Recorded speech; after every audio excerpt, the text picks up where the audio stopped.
अखेर देहली धरणास 422.84 कोटीची सुधारित प्रशासकीय मान्यता प्राप्त. विधान परिषद सदस्य आमुषा पाडवी यांच्या सातत्यपूर्ण प्रयत्नांना यश. 1974 मध्ये मंजूर झालेल्या व 1779 मध्ये प्रत्यक्ष सुरुवात झालेल्या या धरणावर सुमारे 246 कोटी यापूर्वीच खर्च होऊन धरण पूर्णत्वास आले. परंतु कॅनल व पाईपलाईनचे काम पुरे असल्याने अतिदुर्गम भागातील आदिवासी शेतकऱ्यांच्या जमिनी अधिग्रहण होऊन देखील सिंचनाकरिता पाणी उपलब्ध होत नव्हते.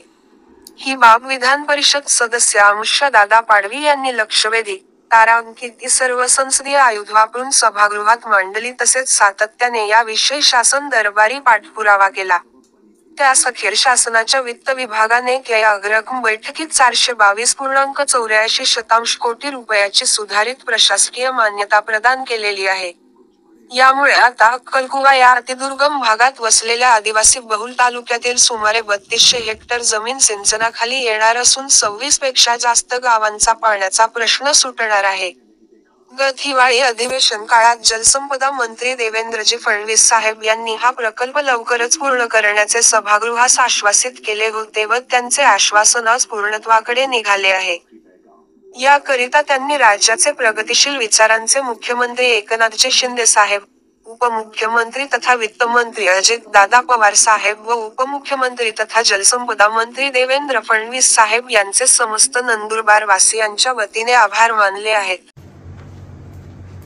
आज सांगताना मला आनंद वाटतो की 1974 मध्ये ज्या धरणाला मान्यता दिली होती ते धरण काम करून त्या धरणाचं काम पूर्ण झालं. ते 2 वर्ष अगोदर त्याचं पूर्ण झालं आणि त्या धरणावर 246 कोटी रुपये खर्च झाले होते.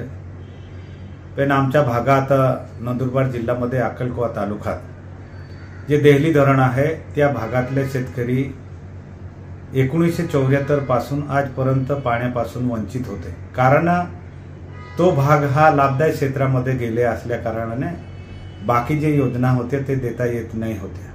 आणि म्हणून जसं मी विधान परिषद सदस्य झालो आणि वारंवार पाठपुरावा केला, लक्षवेधी सुद्धा लावली, तारांकित प्रश्न सुद्धा लावले आणि वारंवार पाठपुरावा करत असताना या महाराष्ट्राच्या मुख्यमंत्री एकनाथराव शिंदे साहेब यांना सुद्धा मी पत्र दिलं, विनंती सुद्धा केली की आमच्या खास करून आमच्या भागातला मोठा प्रश्न आहे आणि याच्या सुप्रमा 2 वर्षापासून बाकी आहे आणि तो ताबडतोब त्याला मान्यता द्यावा.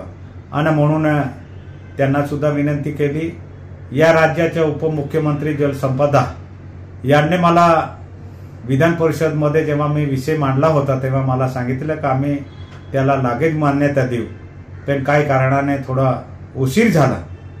पण आता जे या सरकारने या बजेटमध्ये सादर केलं आणि त्याच्यामध्ये आमच्या धरणाची मागणी होती 470 कोटी, पण त्याच्यामध्ये रस्ते हा वगळून आहे. मान्य अजित पवार साहेब अर्थमंत्री त्यांनी आम्हाला आमच्या भागाचा विकास व्हायला पाहिजे आणि म्हणून 422 कोटीची मान्यता दिली आहे. त्यांचा मी आभारी आहे. कारण का आभारी आहे की या भागात आमच्या भागातले जे शेतकरी आहेत, तमाम शेतकरी 3200 हेक्टर जमीन सिंचनाखाली येत आहे आणि त्याच्यामध्ये 26 गावाचा हा प्रश्न आता सुटणार आहे. म्हणून मी सरकारचा अभिनंदन करतो. कौतुक केले तेवढं भरपूर कमी आहे. कारण या 1979 मध्ये जे काम चालू झालं होता त्याला आता आम्हाला खऱ्या हक्काने आज पाणी भेटेल असं आम्हाला वाटतो. म्हणून सरकारचा आम्ही आभारी आहे.